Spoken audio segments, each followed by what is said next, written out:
Assalamualaikum warahmatullahi wabarakatuh. Selamat pagi mahasiswa semuanya. Hari ini kita bertemu kembali pada mata kuliah Indo Translation dengan topik kita pada kesempatan kali ini adalah testing the translation, yaitu bagaimana cara kita untuk menguji sebuah terjemahan ya. Oke. Apa sih fungsinya atau tujuannya kita melakukan testing atau menguji terjemahan itu? Yang pertama itu adalah to produce a good translation, jadi untuk menghasilkan suatu terjemahan yang baik. Jadi dengan adanya nanti pengujian tersebut, maka terjemahan yang kita hasilkan itu dapat diterima oleh klien kita, ya, dapat dipahami oleh orang yang menggunakan jasa kita, ya, sehingga membuat reputasi dari diri kita dan tim kita dapat berjalan dengan baik. Yang kedua, menguji translation itu fungsinya adalah untuk menghindari kesalahan. Jadi kesalahan itu udah banyak sekali, bisa saja dari grammarnya, tensesnya, diksinya, ada begitu banyak. Jadi untuk menghindari kesalahan-kesalahan sebelum kita berikan paper kita atau hasil terjemahan kita itu kepada klien kita, maka kita lakukan pengujian terlebih dahulu ya, supaya terjemahan kita itu kesalahannya hampir tidak ada ya. Dan yang ketiga adalah untuk mendapatkan kritik dan saran. Jadi ketika kita menguji terjemahan itu nanti biasanya kita akan mendapatkan ide dari orang lain ya.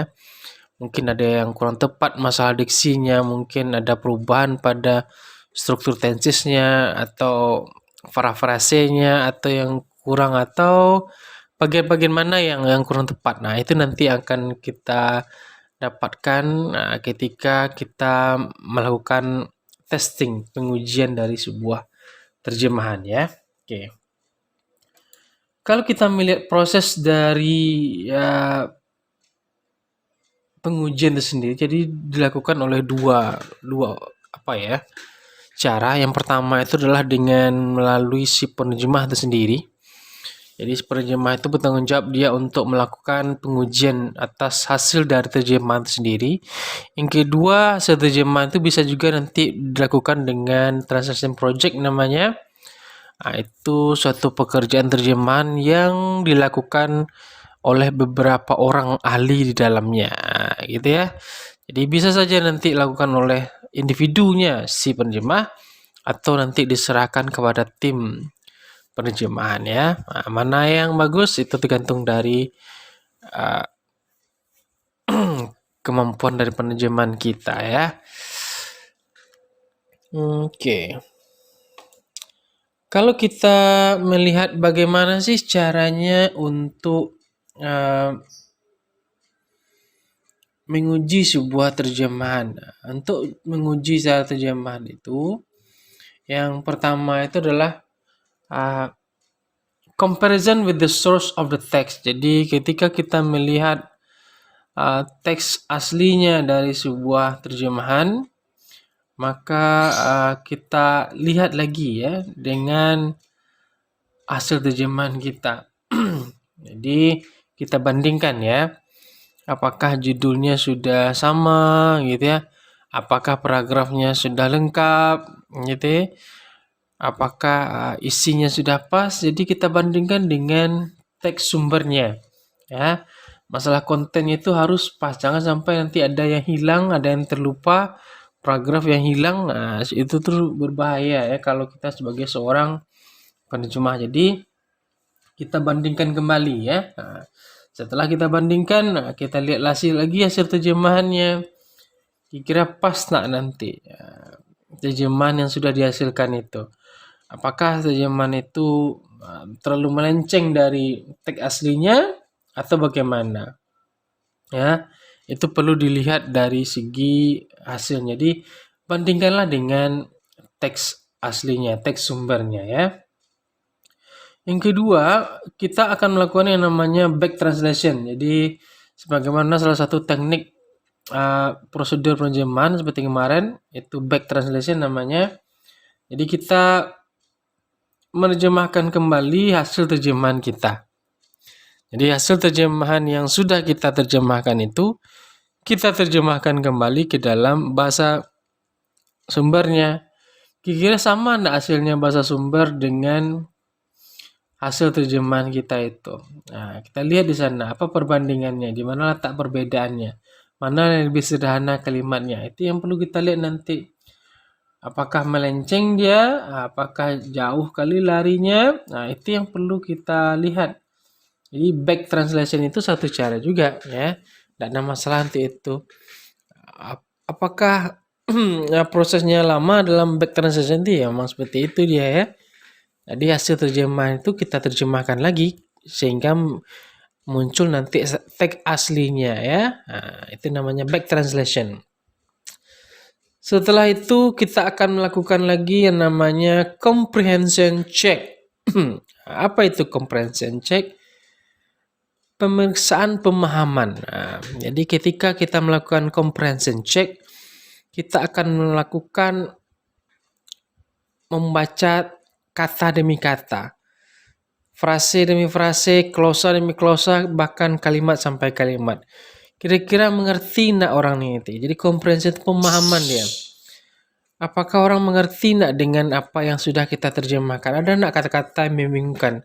Ada enggak frase yang enggak jelas? Nah, itu yang perlu kita lakukan pada comprehension check namanya. Jadi, ketika kita melakukan comprehension check ini, kita akan melihat per unsur ya, mulai dari kata, frase, klausa, bahkan kalimat. Nah, setelah selesai semua, nanti kita bandingkan lagi per paragraf. Apakah dalam satu paragraf itu jelas enggak pemahamannya? Ada enggak ide utamanya sebenarnya nampak di sana? Gitu ya. Nah, itu namanya comprehension check.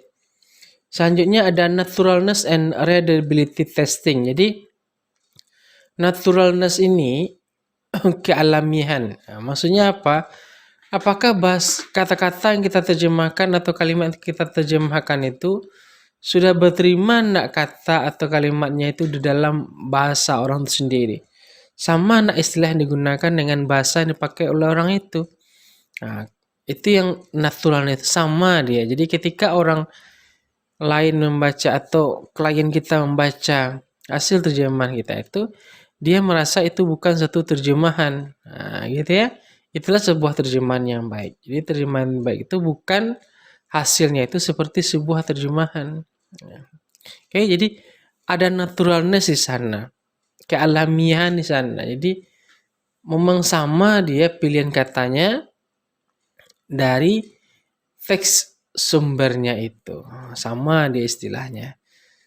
Contoh misalnya orang menerjemahkan dari bahasa Indonesia ke bahasa Minang gitu ya. Jadi memang istilah yang digunakan itu memang seperti bahasa Minang sekali. Sama dia cara makainya, pas dia gitu ya. Nah, itu yang maksud dia dengan naturalness. Selanjutnya ada readability atau keterbacaan. Nah, nih. Di keterbacaan itu nanti kita pastikan ya. Nah, hampir sama seperti comprehension itu ya. Jadi kita baca satu-satu, kita baca per paragraf gitu ya, per teks itu. Apakah kita paham enggak dengan apa yang sudah kita tulis?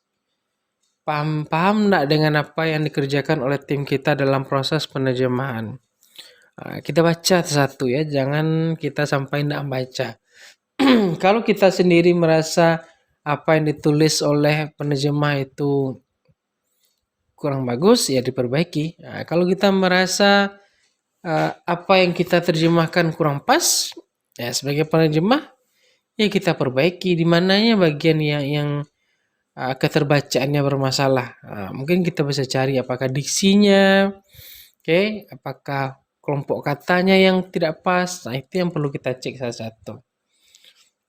Selanjutnya ada konsistensi cek namanya. Konsistensi cek itu artinya apa? Ada konsisten pemakaian dari beberapa istilah. Contoh misalnya, ketika kita menggunakan istilah kamu di dalam sebuah terjemahan atau hasil terjemahan, maka nanti sepanjang dari awal sampai akhir sebuah terjemahan itu, maka kita selalu menggunakan kamu. Tidak boleh ada Anda di sana. Gitu ya. Jadi kalau sudah kamu awalnya, ya kamu semua. Kalau misalnya ada kata saya, ya saya semua, tidak boleh ada aku. Itu namanya konsistensi dia. Nah, jadi harus sama dia antara apa yang kita tulis dari awal sampai akhir. Itu sama dia. Tidak ada perbedaannya. Walaupun nanti akan ada sinonim tuh hal lain lagi kasusnya, tapi yang konsistensi itu harus sama istilahnya. Misalnya ketika kita menggunakan paragraf, ketika kita menggunakan kata kerja pakai ing di awal kalimat, maka nanti untuk bagian-bagian yang kita terjemahkan itu semuanya itu ya kata kerja pakai ing juga dalam awal kalimat itu. Jadi itu sama dia tipe penerjemahannya. Itu disebut dengan konsistensi cek. Jadi konsisten kita dalam menggunakan istilah. Jangan sampai bingung orang ya. Nah, satu kamu, satu saya gitu ya, atau aku ya, atau Anda gitu. Jadi bingung orang, ini apa beda antara kamu dengan Anda? Nah, itu ya berbahayanya ya. Jadi kalau kita menggunakan istilah ya istilah satu saja. Biar orang paham dengan apa yang ingin kita sampaikan. Selanjutnya, bagaimana sih terjemahan itu diuji jika ingin melakukan dengan translation project atau project penerjemahan. Yang pertama itu adalah put together a capable translation management team. Nah, ini jadi kita akan mengundang semua penerjemah-penerjemah yang handal ya dalam sebuah manajemen tim. Kita dudukkan mereka, kita kelompokkan mereka nanti uh, untuk melihat, untuk mengkaji ataupun menganalisis hasil terjemahan kita. Nah, kita kelompokkan mereka. Bisa juga nanti mereka bekerja apakah di rumah atau sebagainya kepada di kantor, ya tergantung. Tapi yang jelas kita berikan kesempatan kepada tim penerjemah kita untuk membaca, memahami ya, memeriksa hasil terjemahan yang sudah kita lakukan. Selanjutnya ada think through the purpose of your translation, artinya pikirkan kembali apa sebenarnya tujuan terjemahan kita itu. Nah, karena dengan memahami tujuan terjemahan itu dapat kita mengetahui sebenarnya apa pilihan kosakata kita, diksi kita akan tahu dia. Jadi bagaimana cara membuat misalnya kalau tujuannya adalah persuade, membujuk misalnya, tentu dia kalimatnya akan lebih lebih ringkas gitu ya, lebih mudah dipahami, kosakatanya lebih cepat untuk dipahami gitu. Jadi dengan memahami tujuan sebuah perjemahan kita dapat mengatur atau menyesuaikan kosakatanya ya. Kita dapat menyesuaikan cara penyusunan kalimat yang bisa cepat dipahami oleh pembaca kita. Nah, jadi pikirkan lagi apa tujuan sebenarnya dari sebuah terjemahan. Nah, selanjutnya define a glossary for your project. Artinya apa? Nanti kita akan mengumpulkan atau melihat kembali kata-kata sulit yang ada di hasil terjemahan kita. Jadi pada hasil terjemahan kita itu nanti kalau ada misalnya kata-kata yang sulit gitu ya, kata-kata yang kurang dipahami atau istilah dipahami, maka kita kelompokkan dia menjadi sebuah glosarium atau glossary ya. Nanti kalau sudah banyak dia kita lihat selalu. Nah, kita cek selalu apakah data itu sudah ada enggak pada hasil terjemahan itu sudah disimpan atau tidak. Yang mana dipakai misalnya antara kamu dengan Anda, yang mana yang dipakai gitu ya. Nah, itu perlu nanti glosari atau glosarium dia namanya. Jadi kumpulan dari kata-kata sulit dalam proses penerjemahan. Selanjutnya ada use a competent translator. Nah, ini misalnya kita gunakan jasa penerjemah yang ahli ya. Jadi memang setelah selesai kita menerjemah, kita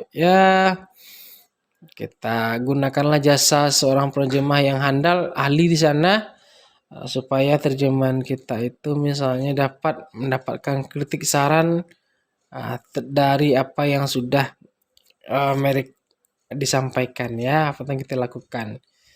Jadi menggunakan jasa terjemah ini kalau misalnya lembarannya sedikit ya mungkin tidak perlu juga kita melakukan apa kompeten translator ya menggunakan jasa seperti itu. Tapi kalau misalnya sudah budgetnya sudah 1 halaman, 200 halaman, bahkan 500 halaman atau 1000 halaman, mungkin kita bisa menggunakan jasa terjemahan jasa dari kompeten translator ini ya, penerjemah yang handal untuk itu. Oke, selanjutnya ada export to allow translator to use their own tool nih. Jadi setiap penerjemah itu kan dia memiliki alat sendiri untuk menerjemahkan. Ada mungkin yang menggunakan sistem online, kamusnya online, ada yang manual nanti. Nah, kita tanya kepada mereka ya, kita sampaikan kepada mereka apa hasil terjemahan kita. Nah, kita tunjukkan kepada mereka apa sih sebenarnya yang terjadi permasalahan pada terjemahan ini, gitu ya. Jadi kita biarkan si penerjemah itu bekerja sendiri, bagaimana cara dia menyelesaikan sebuah terjemahan itu, ya. Oke, ini topik kita yang ya sambungan terakhir ya. Put in a place of verification procedure. Jadi nanti kita buatkanlah satu lembaran evaluasi ya. Bagaimana cara membuat evaluasi ataupun verifikasi terhadap hasil terjemahan kita. Apa inputnya itu? Di mana nanti dituliskan kalau ada ide, saran sebagainya, di mana ditintik dicoret dia gitu akan ditulis hasilnya gitu. Jadi perlu kita lakukan sebuah form ya, formulir atau lembaran supaya pekerjaan pengeditan itu atau pengerjaan misalnya reviewnya hasil terjemahan itu dapat dipahami dengan baik oleh si penerjemah nanti ataupun orang yang memeriksakan hasil terjemahannya. Selanjutnya review by piloting and looking at item difficulty. Jadi proyek kita ini nanti hasil terjemahan kita itu nanti di piloting ya, akan coba digunakan, dibaca, dipahami oleh orang lain ya. Bagaimana orang memahami dari teks yang sudah kita terjemahkan itu. Nah, bisa juga kepada customer kita, paham tidak dia dengan apa yang sudah kita tulis ya. Apakah mereka mengerti tidak dengan istilah-istilah kita pakai. Kalau memang sudah semuanya, sudah pahami kata-kata, frase, klausa, kalimat gitu ya. Maka semuanya itu akan aman-aman saja. Looking at item difficulty, kita list semua mana kata-kata yang sulit, nanti kita cocokkan dia kembali karena data-data itu dia perlu dikelompokkan ya, perlu dibuatkan listnya sehingga tim kita semua dapat memahami apa sebenarnya yang sudah kita tulis ya. Jadi jangan sampai nanti sebuah kata sulit itu banyak pula ragam artinya, jangan seperti itu. Jadi sebuah kata sulit itu harus sama artinya dari awal sampai akhir, jangan sampai berbeda dia, karena kalau berbeda itu susah pula orang mengerti nanti. Sama seperti kamu dengan Anda tadi, ada yang kamu, ada yang Anda, bagaimana cara menjelaskannya itu. Jadi harus jelas dia dari apa yang kita terjemahkan. Selanjutnya ada consider using bilingual reviewers. Nah, ini penting juga. Jadi kita rasanya kalau budgetnya ada, terjemahan kita banyak, mungkin kita bisa menggunakan jasa penerjemah yang memang ahli pada bahasa yang sedang kita terjemahkan. Misalnya dari Indonesia kepada bahasa Inggris. Nah, kita tidak punya rasanya ahli di sana, tidak kompeten kita, maka nanti misalnya kita bisa juga menggunakan bilingual reviewer, orang-orang yang bisa berbicara atau bahasa pada dua bahasa ya. Itu boleh juga kita gunakan kalau memang budget kita tidak ada masalah untuk itu ya. Nah, selanjutnya ada update translation as question change. Update lah atau perbarilah terjemahan sebagai suatu perubahan dari pertanyaan perubahan ya. Jadi ketika kita misalnya selesai dalam mengerjakan sebuah terjemahan, kita pertanyakan lagi, apakah teks-teks yang sudah kita terjemahkan itu sudah dipahami oleh orang. Kita nanti akan mengisi formnya itu ya. Kita yang akan melihat bagaimana terjemahan kita itu bisa dipahami atau tidak. Kalau dia kelompok, nanti orang akan mengisi atau membaca dari apa yang diterjemahkan oleh kita nanti ya. Jadi proses penerjemahan itu kalau ada perubahan ya dicatat saja, tidak ada masalah nanti itu ya. Selanjutnya yang terakhir, bacalah guideline yang nanti disampaikan oleh misalnya oleh si pelayan customer, pelanggan kita. Jadi kalau ada misalnya kata-kata yang perlu kita gunakan, jangan lupa, jangan sampai lupa bahwasanya ada istilah-istilah yang mereka gunakan. Kadang-kadang istilah itu tidak perlu terjemahkan, kadang-kadang istilah itu boleh-boleh saja dipakai ya. Ini yang kadang-kadang harus kita pahami ya sebagai seorang penerjemah nanti. Jangan sampai kita bermasalah dari segi misalnya aturan-aturan dalam penulisan ya. Ikuti formatnya, bagaimana cara format terjemahan, bagaimana nanti formatnya kalau dalam bentuk buku kembali ya, atau sebagainya. Oke, kira-kira itu saja topik kita untuk hari ini. See you. Assalamualaikum warahmatullahi wabarakatuh.